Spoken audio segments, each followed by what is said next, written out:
most blessed to apprehend the word.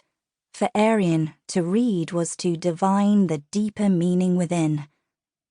Language and light shimmered like a quicksilver fire in her veins, gilded the corners of her vision, so that when she looked upon the world around her, she was seeing it with dual vision, with light upon light vision, keen as the lancing edge of Danyar's silver gaze, pure as a note of Cinea's rich voice, true as the heart of a lost and orphaned child.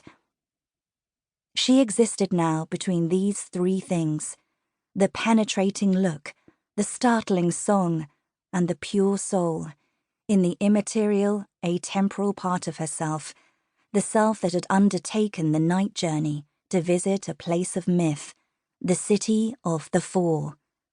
To visit the holy city where the Adra had given birth to the miracle of the Isain. These were the gifts she had witnessed with the light upon light vision. She drew a breath that shook with her sense of awe, felt her diaphragm move, and then she was back in her body again, feeling the weight of sinew and bone in her heels. Her heart slammed hard against the armor of her ribcage. She was standing on a plateau, just above the fissure of a ravine to the south. She gazed down, seeing it with dual vision, the gold-dusted sands, the sweeping curves of olive groves within the creases of tumbled hills, whose climbing walls were studded with quartz that glittered with hidden sparks. And now, in her present, the same landscape abject and overthrown, the unbreachable divide of a yawning bereavement. She shook off an unexpected despair.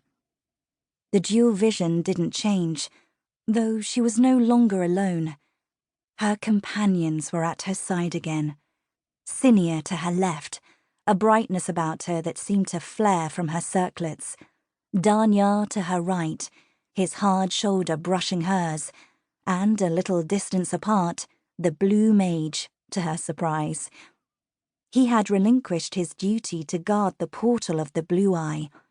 Why he had done this, she didn't know, but she wondered if he had been gifted with the dual vision as well.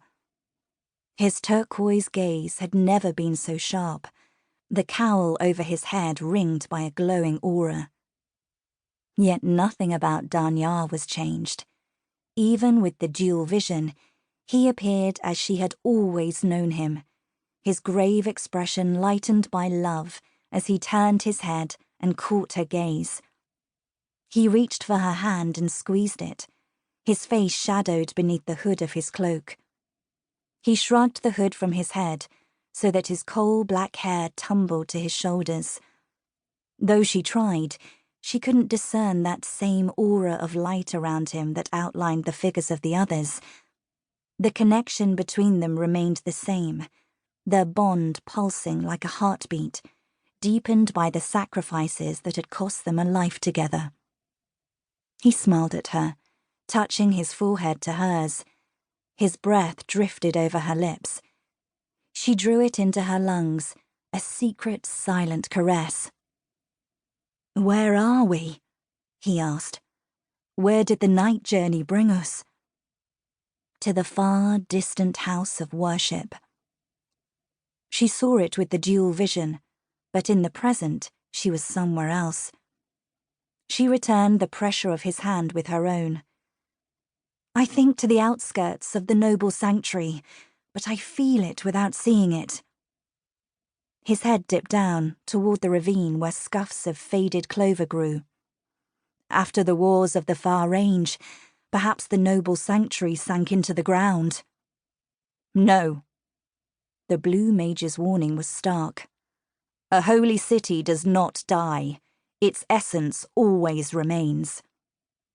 His turquoise eyes cut through the falling twilight. "There." He pointed to a thicket of bramble that covered a flight of stone stairs. Light outlined his arm as he pointed, light that bloomed without burning. Arian's breathing stilled, then picked up again when Danyar's hand brushed her cheek, drifting to her throat with a tenderness that made her swallow. "Shall we explore? Twilight is falling, and I..."